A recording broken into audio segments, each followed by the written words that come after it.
dengan Ibu Guru. Kita bersyukur kepada Tuhan pada pagi hari ini. Kita awali dengan doa pembuka dalam nama Bapa dan Putra dan Roh Kudus. Amin.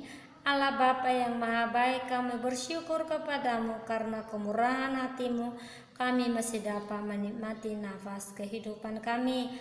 Hari ini kami akan mempelajari lanjutan pembelajaran kami tentang Yusuf.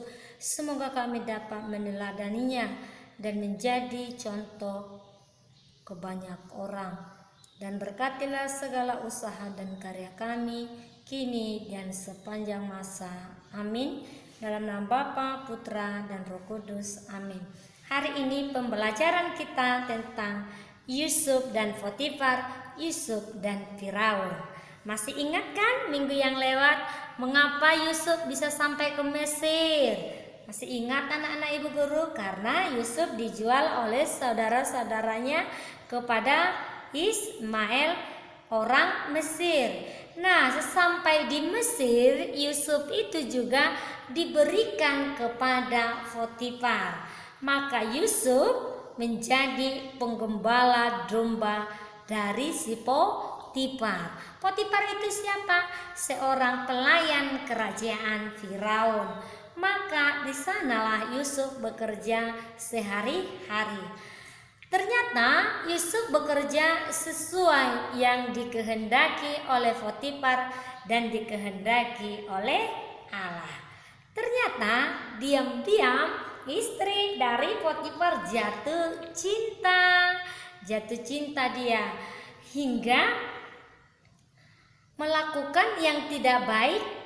Istri dari Potifar apa yang dilakukannya? Membujuk untuk bertindak selingkuh ketika Potifar pergi keluar daerah dan tanggung jawab seluruhnya dikasih kepada Yusuf. Tapi tahu nggak anak-anak Ibu? Tidak mau Yusuf. Karena apa? Dia hormat kepada tuannya dan takut kepada Allah. Nah, ketika Potifar datang dari luar kota, maka segeralah bercerita istrinya. Dia berkata, "Tuan, hambamu itu, Yusuf itu telah menggoda saya. Dia telah jatuh cinta kepada saya. Lihat ini bajunya, ada masih sama saya. Dia mengajak saya untuk bertindak yang tidak baik, melakukan perzinahan," katanya. Akhirnya Potifar marah. Dia tidak mengampuni Yusuf. Sekalipun Yusuf memberi keterangan atau penjelasan bahwa dia tidak pernah mengkhianati tuannya. Maka Yusuf pun dijebloskan ke dalam penjara. Di dalam penjara Yusuf tetap melakukan kebaikan. Maka dia tidur satu kamar dengan si tukang roti dari Raja Firaun dan si tukang pemberi minum dari Raja Firaun. Suatu malam mereka berdua bermimpi. Yang pertama mimpi dari pelayan Raja minum Firaun. Dia berkata, "Yusuf, aku bermimpi tadi malam. Mimpiku bahwa ada 3 gandum. Ya, ada 3 pohon anggur ya anak-anak Ibu. Ada 3 ranting pohon anggur. Buahnya penuh.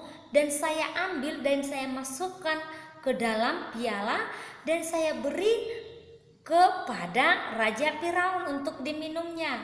Maka Yusuf mengartikannya. Tukang raja pelayan minum Firaun, bahwa dalam 3 hari lagi kamu akan dibebaskan dalam penjara. Maka kamu akan menikmati kebebasan dari penjara ini. Maka si pelayan Raja minum Firaun sangat senang dan menanti-nantikan hari kelepasan dari penjara. Nah, sedangkan si tukang roti pelayan Raja Firaun bermimpi ada 3 gandum, ya, dan gandumnya itu dimakan oleh burung. Ketika dia mengambilnya dan gandum itu dimakan oleh burung. Apa yang terjadi? Kata Yusuf, "Dalam tempo 3 hari lagi kamu akan dihukum mati oleh Raja Firaun dan bangkaimu akan dimakan oleh burung. Bersedihlah si pelayan roti, sedangkan si pelayan Raja minum Firaun dia bergembira. Dan benar, semua ramalan mimpi yang dibuat oleh Yusuf nyata dalam tempo 3 hari lagi. Maka ketika si pelayan Raja minum bebas, dia tidak mengingat lagi Yusuf. Dia bekerja sebagai pelayan di kerajaan Firaun. Beberapa hari kemudian Firaun pun bermimpi.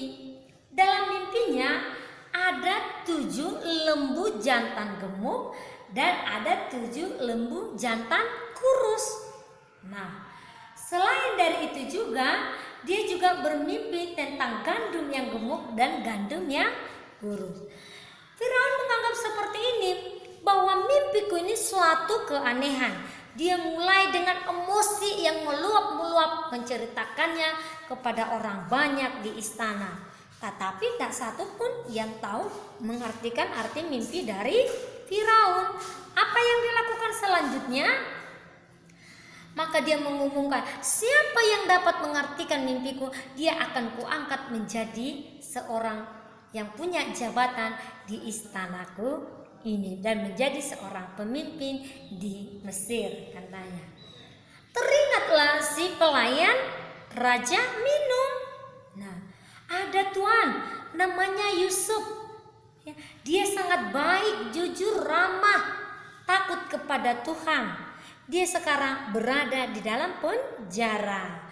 Akhirnya Yusuf pun dipanggil, dimandikan, dipakai jubah yang bagus, ya, dipakaikan dia jubah yang bagus. Awalnya Yusuf takut, tapi dia berpasrah kepada Tuhan dan mengikuti apa yang diperintahkan oleh Raja Firaun. Ketika mimpinya dikasih tahu oleh Raja Firaun, maka Yusuf berkata bahwa akan terjadi malapetaka, yaitu 7 tahun masa berkelimpahan, 7 tahun masa kelaparan akan melanda negeri kita ini. Akhirnya apa yang dia lakukan? Firaun mulai mengingat, oh, bisa ini terjadi. Tetapi Yusuf mengatakan, tapi Tuhan harus mengangkat seorang pemimpin yang bijaksana supaya bangsa dan rakyatmu tidak kelaparan. Ternyata bukan hanya bangsa Mesir yang mengalami kelaparan, ya. Kanaan juga mengalami kelaparan tempat orang tua Yusuf, yaitu Yakub. Nah, saat itu jugalah Yusuf diangkat menjadi gubernur di Mesir, ya, menjadi pemimpin di Mesir.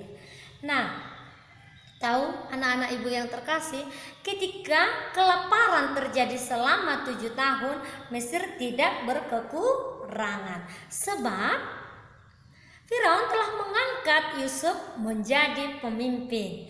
Dan dia bijaksana, dia timbun gandum-gandum untuk bertahun-tahun supaya rakyatnya tidak kelaparan.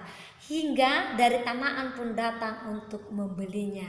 Dan dia bertemu dengan saudara-saudaranya. Apa yang dia buat saudara kepada saudara-saudaranya? Dia bukan dendam, dia bukan benci, tetapi dia justru berbelas kasih, memberikan gandum dan memaafkan saudara-saudaranya, termasuk membawa ayahnya dari Kanaan untuk tinggal di Mesir sampai akhir hidup dari ayahnya Yakub meninggal di Mesir. Anak-anak ibu yang terkasih, sekian dulu video singkat ibu guru. Silakan kerjakan nanti tugasmu ya anak-anak ibu guru. Jangan lupa menulis nama dan kelas. Sekian dan terima kasih. Salam kesehatan. Horas.